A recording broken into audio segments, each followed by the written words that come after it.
everybody, and welcome to A Balanced Life with Dr. Jacquie here on Black Star Network. And today we are talking about, in our part one of our Empowered series, Empowered for Everyday Living.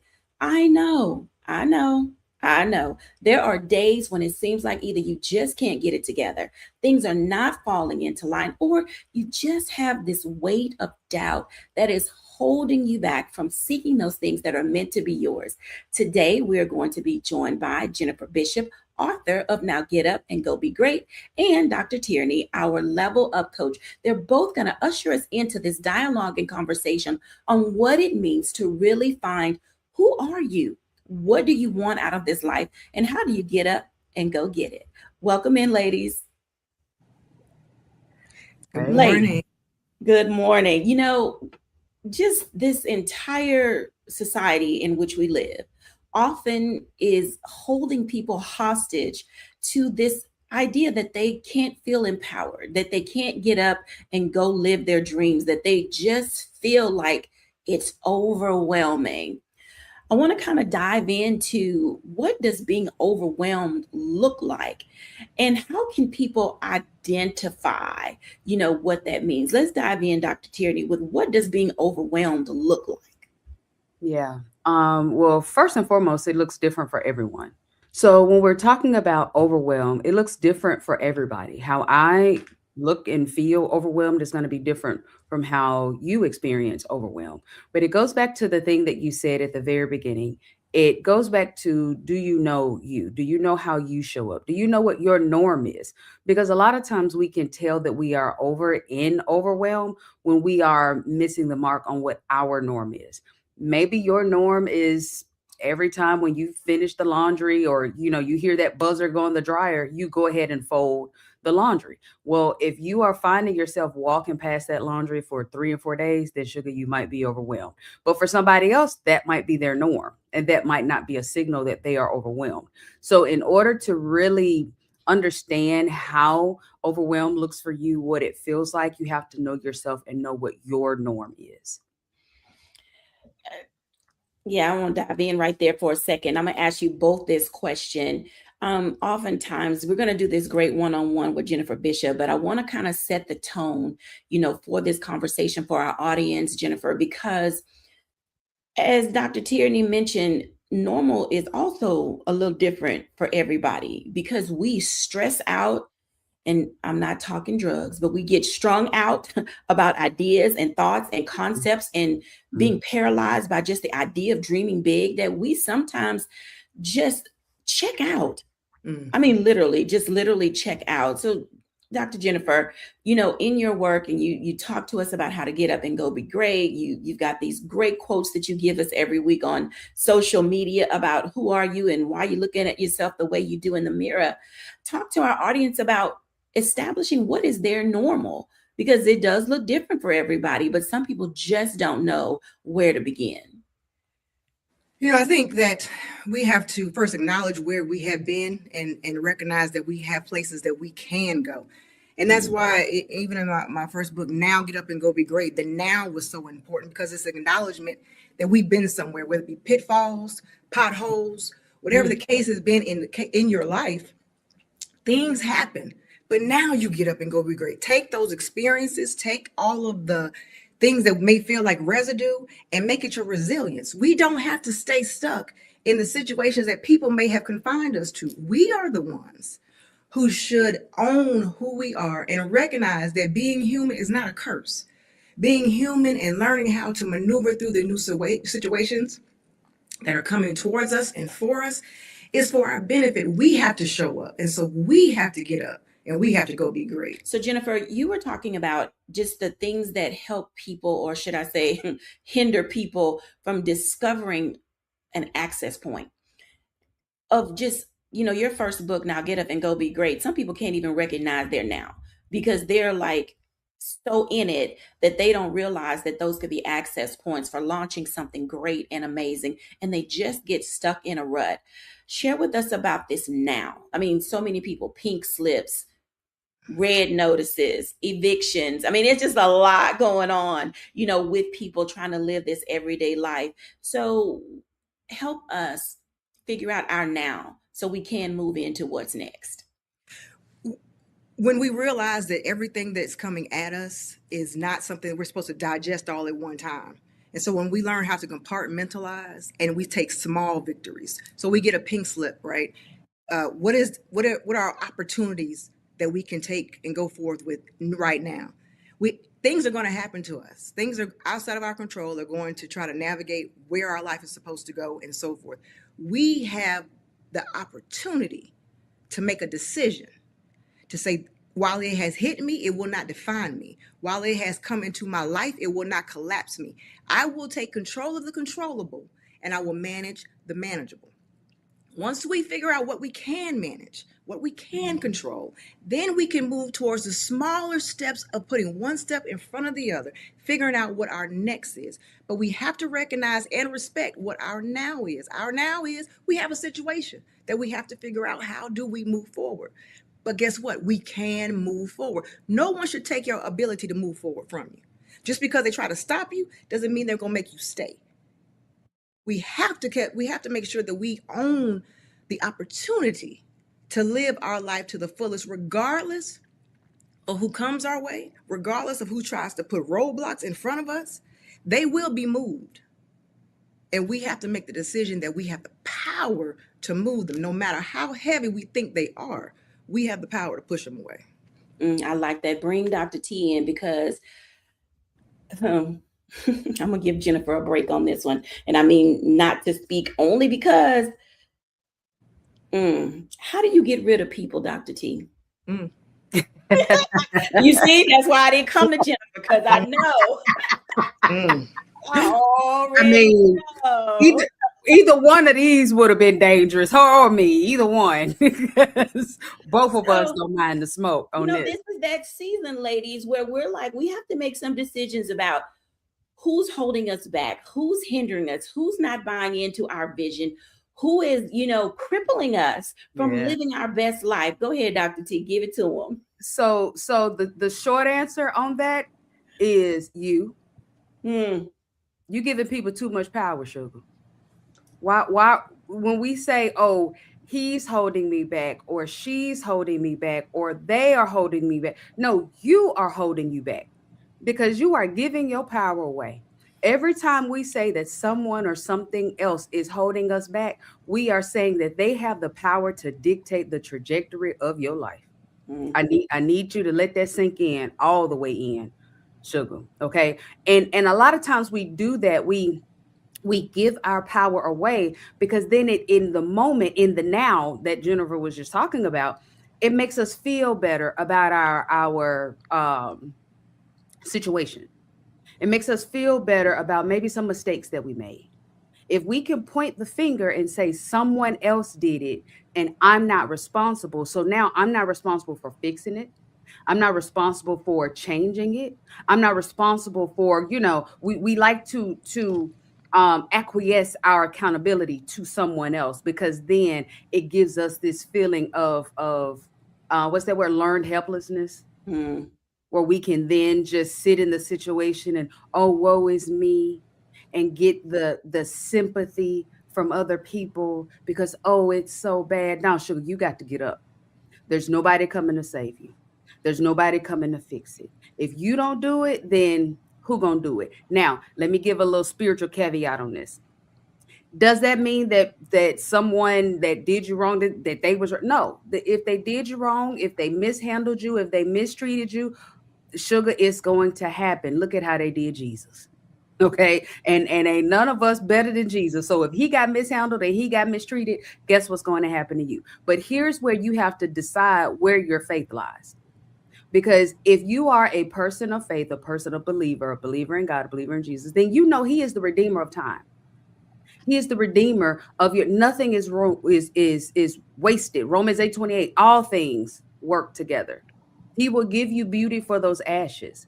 But if you decide that you want to sit in your ashes and you just want to sit there and you just want to be helpless and you just want, then sugar, don't blame them. Blame yourself. Okay, so let's start there. Let's start with self, because you are the one that's responsible for getting up and moving. I like that. So let me tell y'all, when we come back after the break, I'm going to dive into this one-on-one with Dr. Jennifer Bishop, because as Dr. Tierini said, you have to sit with your situation.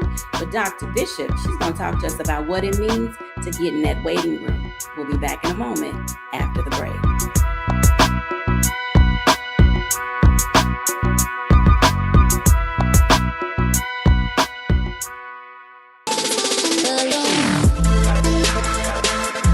Hey y'all, welcome to The Other Side of Change, only on the Black Star Network and hosted by myself, Bria Baker, and my good sis, Jamira Burley. We are just two millennial women tackling everything at the intersection of politics, gender, and pop culture. And we don't just settle for commentary. This is about solution-driven dialogue to get us to the world as it could be and not just as it is. Watch us on the Black Star Network, so tune in to The Other Side of Change.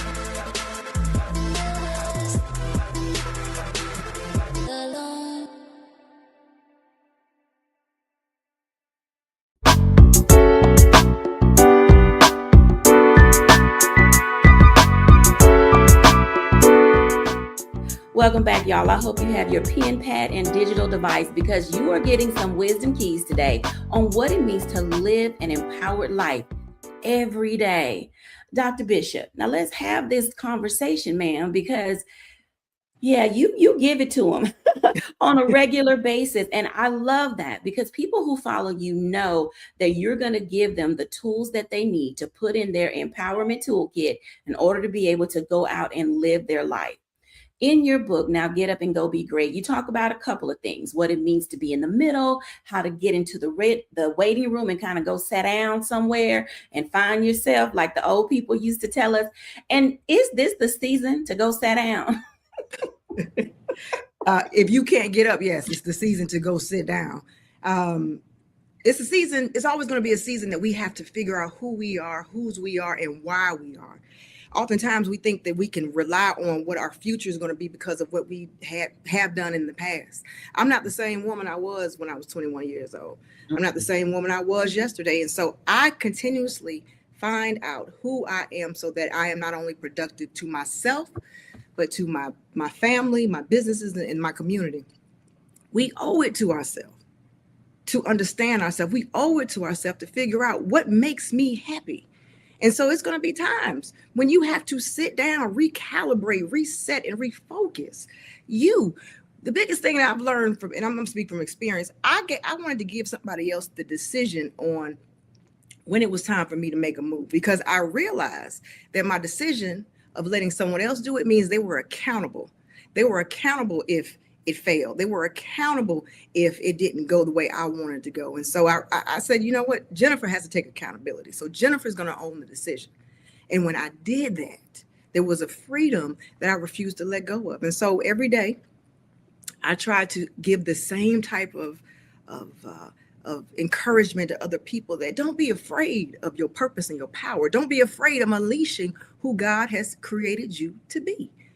It's a powerful thing to have an understanding of the fact that you are a masterpiece, regardless of where you've been, regardless of what may have gotten on you. Knock it off, shake it off, and realize that what's next is greater than where you've been. Let's unpack that for a minute, because, when I'm listening to you talk, you mentioned residue in the previous segment, and sometimes that residue is doubt. How does doubt hold people back from just making a single step toward what they know can be positive and great, and this need for constant perfection? I mean, honestly, can we just kind of let that word go?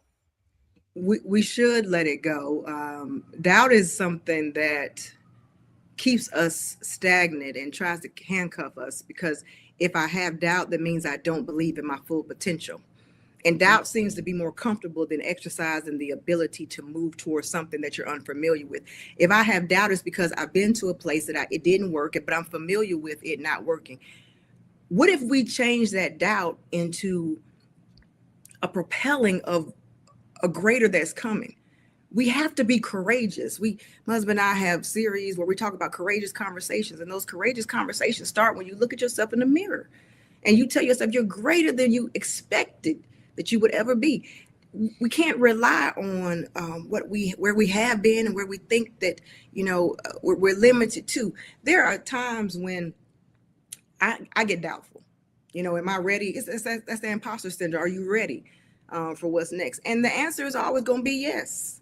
I'm ready. There are going to be times when you need to pull out your resume, your CV, look at your bio, and remind yourself of how good you are. Remind yourself of what you've already accomplished. We remember the bad, but we forget the good. Remember where you have already tread across, the bridges that you have already went over, and you'll begin to build up that strength that you need so that you can continue moving forward.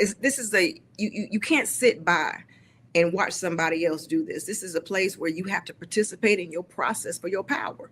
There's no other way around it. So two words come to mind: competence and confidence. Do those two things go hand in hand as young people, as people starting their second and third act in life, are trying to really navigate putting their purpose to use in this world? How do you build competence and confidence so that it can begin to overshadow doubt? I think that we have to stop assuming that competence comes before confidence. Ooh, Competence yeah. is thinking that I have to know it all right now. Confidence can tell you that I can learn as I go.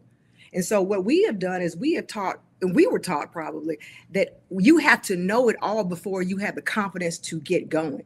I disagree. I think that you have to have the wherewithal, the confidence in yourself to say, I am able to learn. I am able to go. I am able to try new things and stand out and make myself available to what is next, what the potentiality is out there for me. And so, yes, confidence is critical. Competence is important, but don't wait for your competence to be confident. It couples together, but they can walk side by side.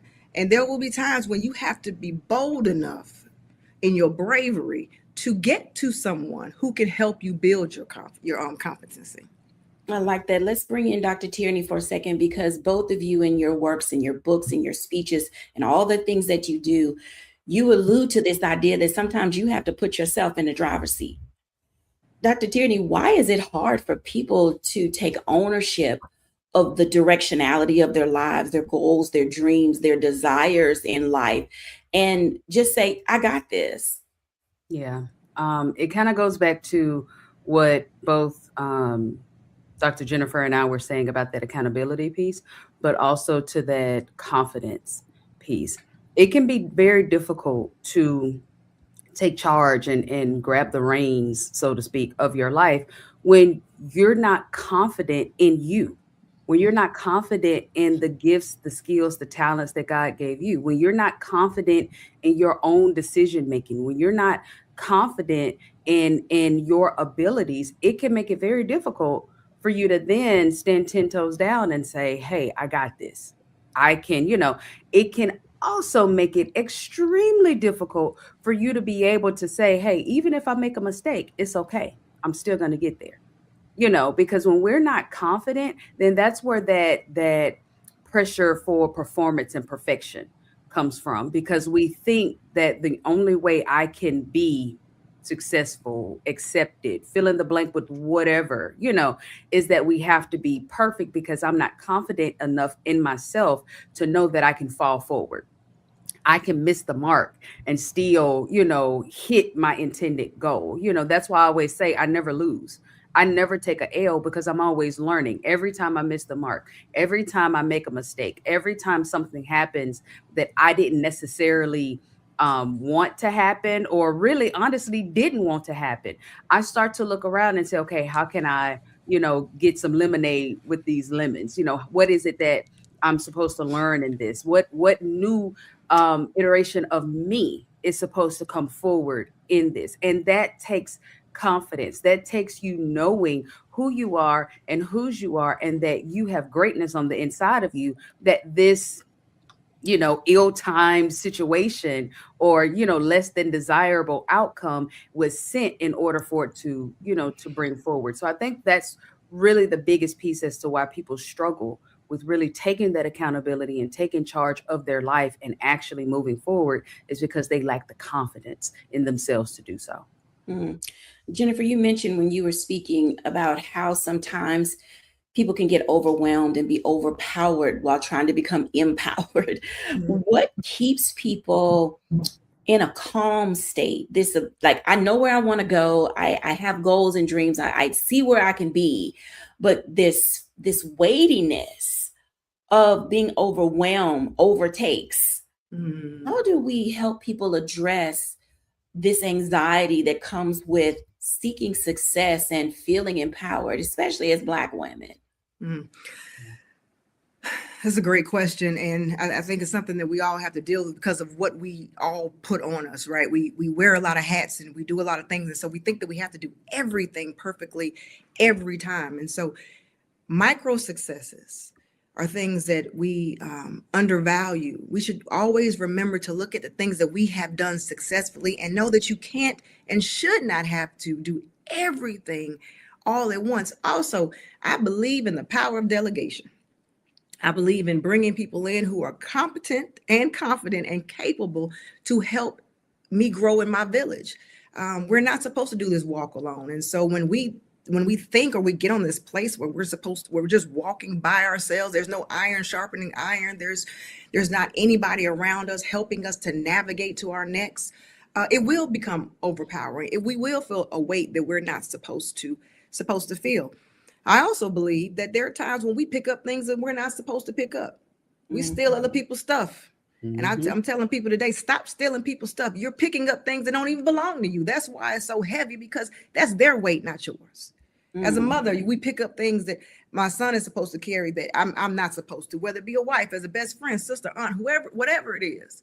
We have to recognize, stop stealing people's stuff. People are supposed to be growing from their own experiences. And if we're coming in to save them every time, then not only will they not learn the lessons they're supposed to learn, we're going to be bogged down and burn out.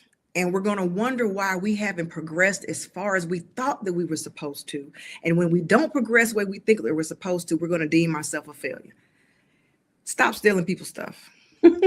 I like that. So everybody, when we come back after the break, let's kind of dive into that a bit, because what Jennifer said literally was stay in your lane.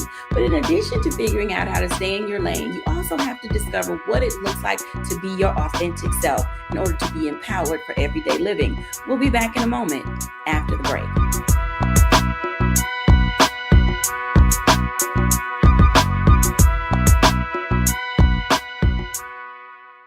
Folks, this episode is sponsored by Kalshi, the largest predicting market in the United States. Here's what makes Kalshi different. You are not playing against a house. Kalshi is peer-to-peer trading. You buy a yes or a no to contract on whether something will happen, and you're trading directly against other users. Think of it like buying or selling a stock. The line isn't set by some algorithm working against you. It moves based on where the money goes. Public opinion sets the price. Such as when it comes to the World Cup. Right now, Argentina is trading at 86%, meaning a $100 trade pays out $116.42 with the correct prediction.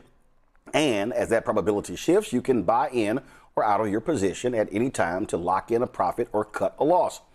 Kalshi is CFTC approved, which is federally regulated, which is why it's available all across the country, including California and Texas. So to access it, you can download the Kalshi app and use code SOCCER10 to get $10 when you trade $10. You can also sign up at kalshi.com/R/SOCCER10, which auto applies as the code at checkout.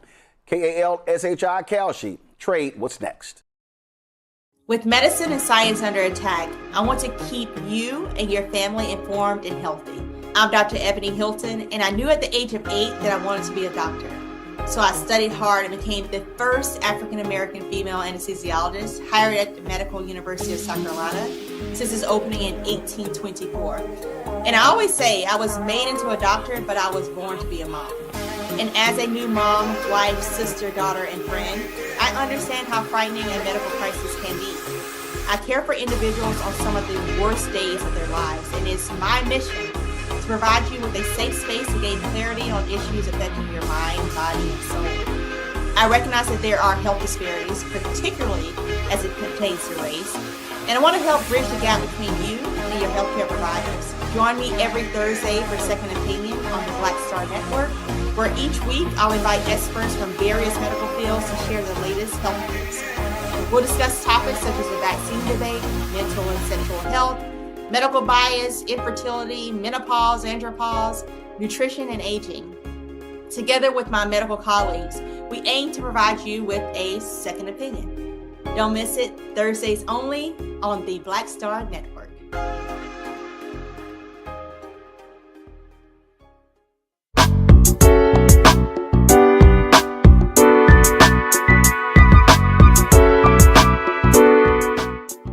Welcome back, everyone. Okay, yeah, I got a little giggle on that because, Jennifer and Dr. T were giving it to us. Dr. Jennifer, Dr. Tierini, we're telling y'all it's important to discover who you are so that you can listen to God speak, so that you can define and tune your own gifts, so that you can live the life that you were meant to live. Come on in, ladies, because there are some people out there, and Jennifer alluded to this imposter syndrome. In addition to having these courageous conversations with yourself and you versus you, discovering who you are, we wear a lot of hats and we wear a lot of masks, ladies, and we don't know when to take them off. As a matter of fact, I would bet that some people don't even know when they're wearing a mask. Dr. Jennifer Bishop, talk to us about this imposter syndrome and how do we help people discover their authentic being? Imposter syndrome, for me, in the synopsis, is that we don't recognize that what we are going for, we've already earned the right to have. We think that we're not good enough, we're not prepared enough, that there's no way that I'm supposed to be able to do this or have these abilities because I don't know enough. And that's when I said it before and I'll say it again, read your own resume, read your own bio, remember where you have come from so that you will be confident in where you're going. We're stronger than we give ourselves credit for. We are deserving of where we need to be. And then after you read your resume, after you reread and rewrite your bio, sometimes you're going to have to slide it across the table to other people so they will know who they're dealing with.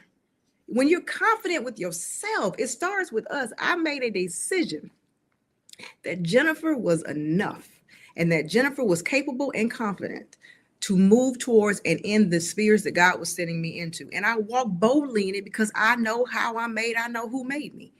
So when I decided that I was going to believe in me the way other people were believing in me, it changed the narrative. Imposter syndrome goes away.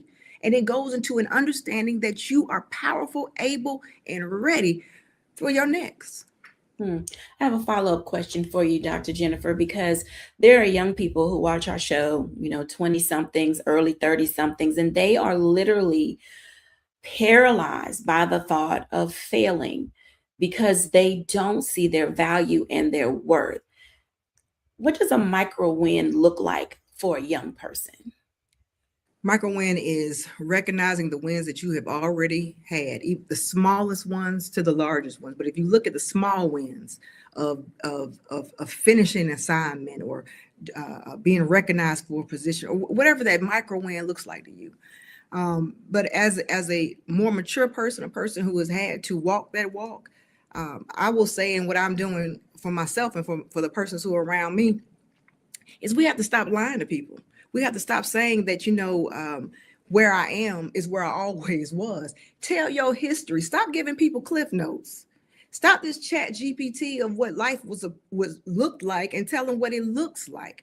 This was not always the way that it is now. And so when we tell them that your future will not be flawless, there's a pathway that you're going to walk through. There are things that you're going to experience. There are hurts, there are pains that you're going to survive. We don't teach survival. We don't teach the overcoming. We just want to teach the celebrations.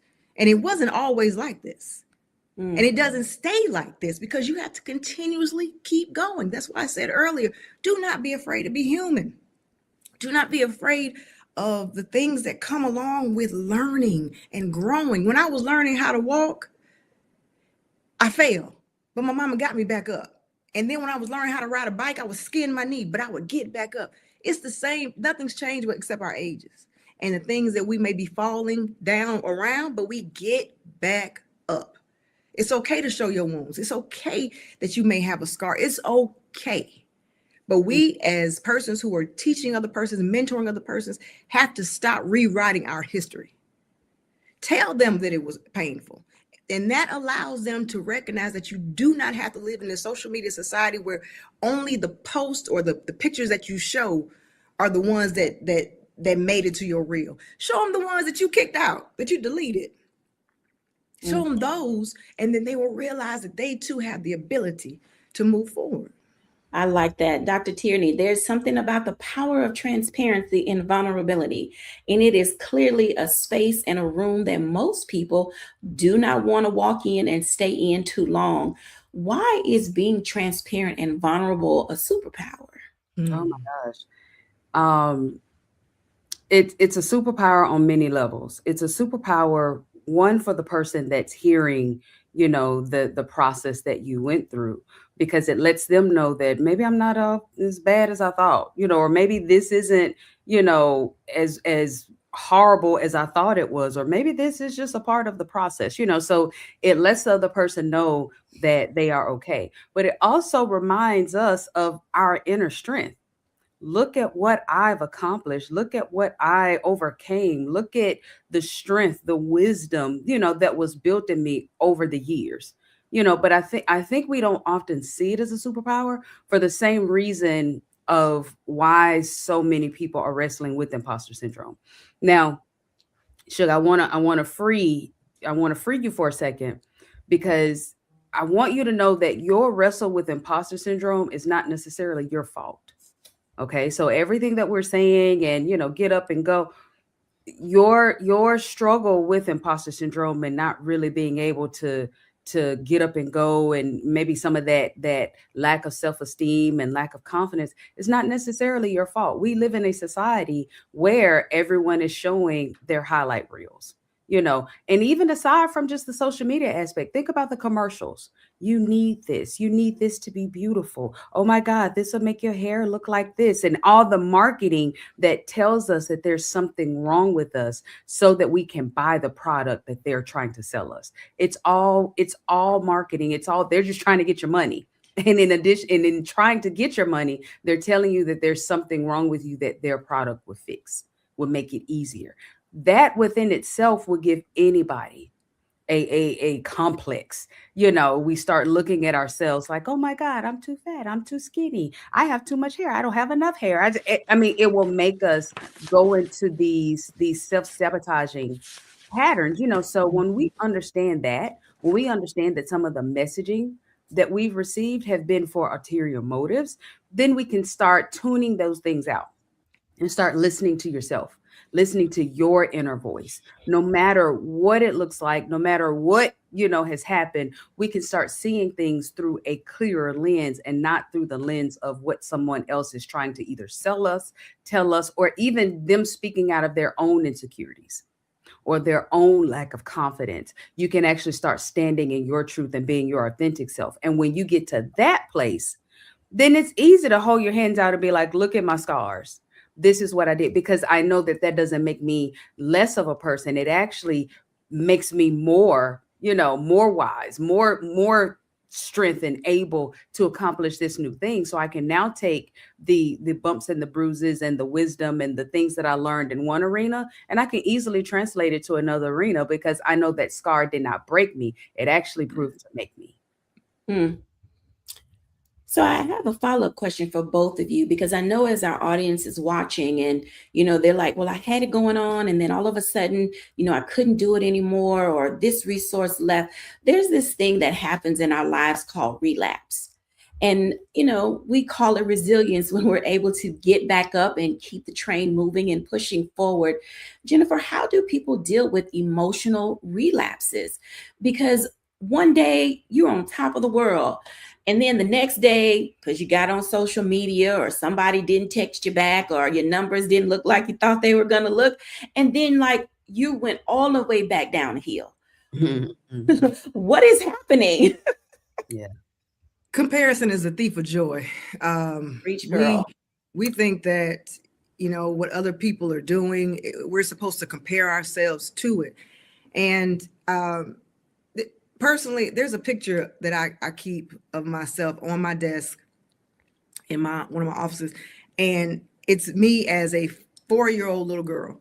And I look at that young lady when I feel like I'm going down in a relapse. I'm looking at me, and she's standing there. She has her arms folded like this, and her face, my face, but her face is so bright, and it's like the world is her oyster, and she's just ready to go forward. And so when I feel like, it's getting heavy, when I feel like, things aren't going the way it's supposed to, I look back at the joy that child I had. And I look and say, I'm going to protect that young lady at all costs. And so that helps me get back up, because I have to remember that it wasn't always like this, and it won't always be like this. Yes, things are going to happen. You're going to take body blows. You're going to have things that happen that you did not count on. But what you can count on is that you have the ability to get up. Figure out where you can start to get back up. It may be something small, but if you start the process, I promise you, one step will go into multiple steps, but you have to start. It's a decision that has to be made. Either you're going to decide to stay down, or you're going to decide to get up. But you cannot negate the fact that you have to make a decision. You have to participate in the process. So yes, understand it's normal that everybody falls. We're going to fall down, but we fall down and we get back up. Amen to that. Dr. Tierini, weigh in there, because relapse is real. Why is Dr. Jennifer and I the same person? I have this picture on my vanity, my makeup vanity, and it's of little me with my big pigtails, and I am looking in the camera doing this. And I have it on my vanity because that's my reminder that little girl didn't care. She didn't care what nobody said. She didn't care what nobody. Hey, whatever you said. Okay, I'm still gonna move on and do what it is that I want to do. What it is, not out of stubbornness and but just out of being comfortable in me. So if you say that I can't do it, but God done already said go do it, guess what? I'm gonna go do it, And so I keep that there for when those times come that I feel like I can't do it. So she constantly looks at me like, girl, if you don't come on out here in the deep, this is where it is. If you have to lick your tongue out at yourself and be like, nah, boo boo, now keep moving, but that's sometimes you do, you have to talk to yourself. You have to remind yourself of who you are. For me and Dr. Jennifer, we have that picture to remind us of where we were and where we've been and all that we've overcome. For you, it might be a Post-it note. It might be a song. It might be the people that you have in your environment. But we all need that reminder that we can do it, because those days are going to come where we are going to feel low. We are going to have, those moments where it's just, you feel like you're just scraping the bottom of the pudding cup. But what is that thing that's going to help you get up? You have to discover what that is and lean into it so that you can get up and keep moving forward, regardless of what happens. I love that, ladies. Thank you for sharing those insights. When we come back after the break, let's talk for a moment about the role of support. Yeah, I know you superwoman, you superman, you super kid. You think you can do it all by yourself, but trust me, it takes a village. We'll be back in a moment after the break.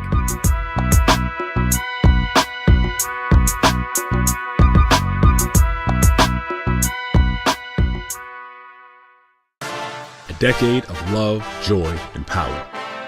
Black Voters Matter is 10 years old, and we are just getting started. This is love with a purpose. This is Black joy in motion. This is unstoppable power.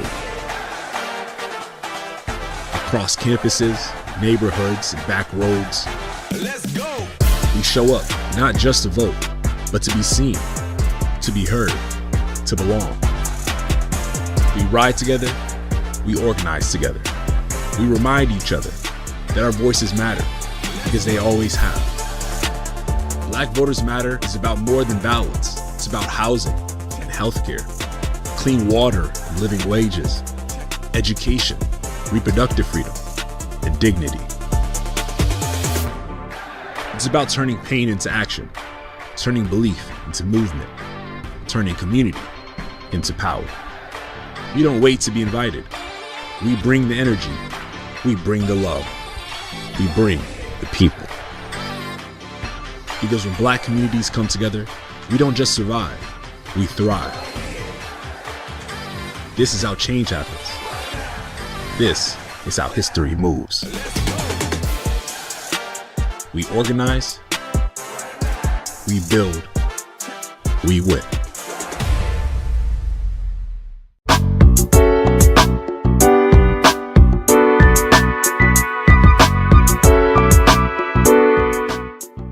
Welcome back, everybody. And as you can tell, learning how to live every day as an empowered person, it takes work, and that work is hard.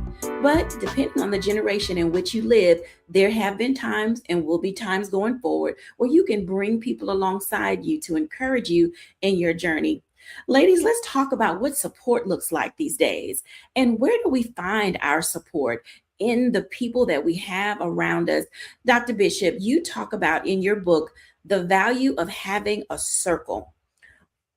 What does it look like to have people not just in your corner and in your court, but building that circle of people who can come into your inner space and encourage you and support you and move you forward? You need people around you who will tell you the truth, unapologetically, who have your best interests at heart, and who you respect and who you can honor. You have to audit your circle, because the person, again, I said earlier, the person that I was when I was a teenager, I'm not the same person. So my friends may have changed because the environments that I've been in have changed. And I do believe God sends people your way for a season, a reason, and a lifetime. But we have to participate. I can't get past that. And we have to show ourselves friendly as well. If you want a circle of friends around you, make sure that you're a friend worth being in their circle as well. And then own and be a part of the concept that iron does sharpen iron. The saying has always been, if you're the smartest one in your circle, you need a new circle, because you have to grow. It's not that those persons are not still worthy to be friends, but you also have to recognize that you don't have to just have one circle of friends. It's people and places that you are going to have to, people you're going to meet, places you have to go. And God is going to present people with you and for you that's going to help you go to those different levels. You have circle of family, you have circle of co-workers and so forth. But then you have that intimate circle. You have the group of people who have seen your good days and bad days and don't judge you regardless. Those are the ones. Those are the ones that I have found that I keep. And I pray they keep keeping me, because I'm going to keep them. Because I like people who can tell me, sometimes you have to be chin checked. And if I'm wrong, I'm wrong. I'm one of the ones I will own it if I'm wrong. But they do it out of love, not out of viciousness. It's not because I'm doing this or they're doing that. It's out of love. I want everybody to eat. If you find a group of friends that you love seeing them be celebrated, because when they win, you win, and when you win, they win. Then you found a good circle. You found a tribe. You understand your village. I'm going to piggyback on something that you said, because depending on your age, 20, 30, 40, 50, 60, 70, and on, when you say have different circles of friends, that works for people in understanding how that looks over 30 and 40. That younger generation, when people have these different circles of friends, I hear things like, oh, she two-faced it, or, she not genuine because she running with them and then she want to come hang with us. How do we get these young people to understand that you need to diversify your circle? I don't understand how the craziness that we see on social media gets exacerbated by people having different friends groups, when we're constantly saying you need to have different friend groups if you're going to succeed and not be drugged down by people who are not really going anywhere. I'll share this from my example life. As I was growing up, I played sports. And so I had friends who didn't play sports. So I had one group of friends who I may have hung out with at school. And then I had my teammates. And then I had family friends and so forth. And I was able to sustain and maintain those relationships And then at times when I could bring them together, they would come together perhaps for one purpose, which may have been me. And then they would go back to their own individual places, and I would learn to navigate who they were for me at that time. It's a delicate balance, because every friend won't mix, but every friend is not supposed to do everything for you in the person that you're becoming. One friend helped me develop how to stand firm and be strong. One friend helped me develop how to be more caring and giving. And so I added the age. We talked about the age part, but it's also about the stage part too. There are 40 and 50-year-olds who don't have the maturity that I've seen of some 20-year-olds, because where are you in your life? Some people know who they are now and they haven't found out in their 50s and 40s. And so it takes us, how should I say this? It takes us being able to look in the mirror and have a frank conversation, and having friends around you that will, like I said earlier, will chin check you to say, yo, you too old for this, or you have too much going on for you to continue to do this. And then for the ones who enable you to keep up mess and keep up stress, you need to learn when to let them go. I don't know if you've ever had an allergy test before, but I had one recently, and they stuck me with 172 needles to find out what I'm allergic to. And out of those 172 needles, I was only, which had different variants in it, I was only allergic to 11 things. Now, of those 11 things, 7 of them are a part of my life I'm not getting rid of. Bermuda grass, mushrooms. I'm going to eat my mushrooms. And ironically, toe jam. That's crazy. But we in life have to figure out what we're allergic to, because there are some things that I'm going to get rid of, and there's some things that I'm not going to get rid of. So learn what you can live with. But when you find out that your body is having an allergic reaction to people being around you, when you find out that you're having an allergic reaction, and I'm stressed and I'm depressed when this particular person comes around, you have to realize that decision to kick them out. Go on somewhere. You have to make it. You can't be afraid to do it. We're afraid to be alone sometimes, because when you're alone, you have to have conversations with yourself, and we have to prepare ourselves for that. I concur 100%. Dr. Tierini, jump in there, because I know you are like double Dutch. Well, Sugar, I amen 100 everything that Dr. Jennifer just said. I got people that chin check me. I got people that lovingly back me into a corner and tell me to sit down, and will bring me a snack and check on me, and still will not let me get up from that corner. All of that, everything that she said, 1000%. But I want to talk about the weed that God allows to grow up among the wheat. What do I mean? Sometimes there are people that God will allow to come into our lives to be the thing that spurs us forward. It's not necessarily the friend that's lovingly chin checking you, or the one that's checking on you, or, sometimes it's the one that you can't stand. And I'm not saying this to promote toxic or abusive relationships or interactions or anything like that. Sugar, you know how I feel about boundaries. Okay. But there are some relationships that you cannot necessarily kick away so easily. So it might be Bob from accounting at your job. It might be your mom. It might be a family member, but that God will allow, because it's something that rubs in that situation that's causing you or calling you to go higher. It's calling you to deal with whatever that insecurity is that you don't even know is there until Bob shows up in the room. It's calling you to keep going forward in a way that a friend won't necessarily pull that thing out of you, but a hater sure will. Okay, there's a certain thing that grows in us, that hunger, that tenacity that comes out of us when we are in the presence of a foe as opposed to a friend.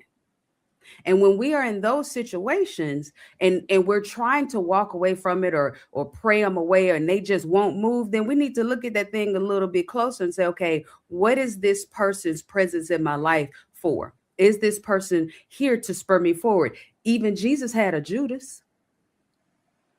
Okay, he told Peter, get behind me, and Peter was his homeboy, and he let Judas kiss him on the cheek because Judas was the one that was getting him towards his purpose. So sometimes God will allow us to have a Judas in our circle to spur us forward. Again, I say this is not to celebrate or condone toxic relationships, toxic behaviors, or anything like that.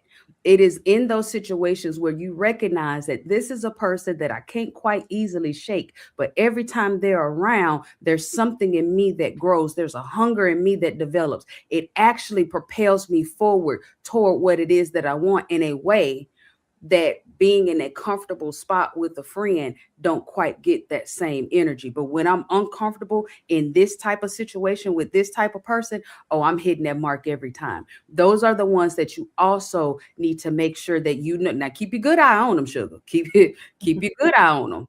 You know, what's that old saying? Keep your friends closer, your enemies closer. Keep your good eye on them, you know. But I need you to understand that they too serve a purpose. Okay, those people do serve a purpose in our lives, and making sure that you're not throwing away the weeds so quick because they might actually be helping your wheat to grow. Absolutely.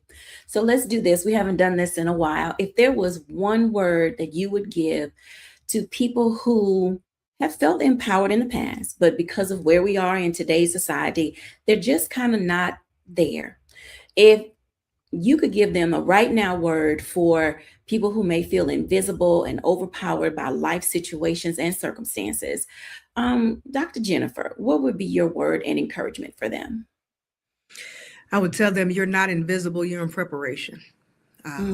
You're going through something that is going to transform you into something greater that you cannot even imagine. Don't feel overpowered by what you see today.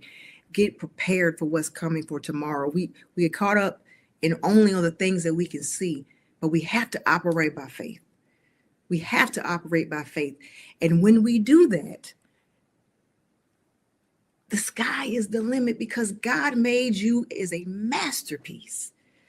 And when we understand, when we make a decision that I will operate in my purpose, yes, I understand I will get down. Yes, I understand that I will get back up. And that it's normal. Let's normalize being human. There's a human experience that is beautiful.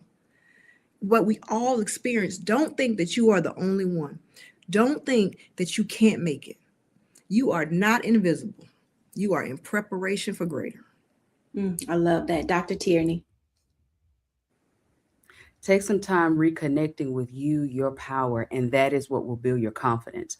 And from confidence, everything else grows from there. So don't necessarily just worry about or focus on, okay, what am I going to do next? Focus on who am I right now? Reconnecting with you, let that build your confidence, and then go for it.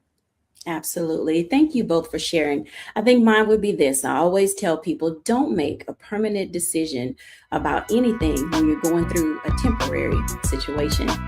When we come back after the break, I'll give my reflection.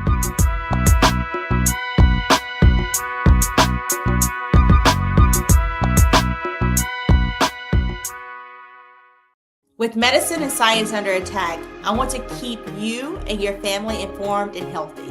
I'm Dr. Ebony Hilton, and I knew at the age of 8 that I wanted to be a doctor. So I studied hard and became the first African-American female anesthesiologist hired at the Medical University of South Carolina since its opening in 1824. And I always say I was made into a doctor, but I was born to be a mom. And as a new mom, wife, sister, daughter, and friend, I understand how frightening a medical crisis can be. I care for individuals on some of the worst days of their lives, and it's my mission to provide you with a safe space to gain clarity on issues affecting your mind, body, and soul. I recognize that there are health disparities, particularly as it pertains to race, and I want to help bridge the gap between you and your healthcare providers. Join me every Thursday for Second Opinion on the Black Star Network, where each week I'll invite experts from various medical fields to share the latest health news. We'll discuss topics such as the vaccine debate, mental and sexual health, medical bias, infertility, menopause, andropause, nutrition, and aging. Together with my medical colleagues, we aim to provide you with a second opinion. Don't miss it, Thursdays only on the Black Star Network.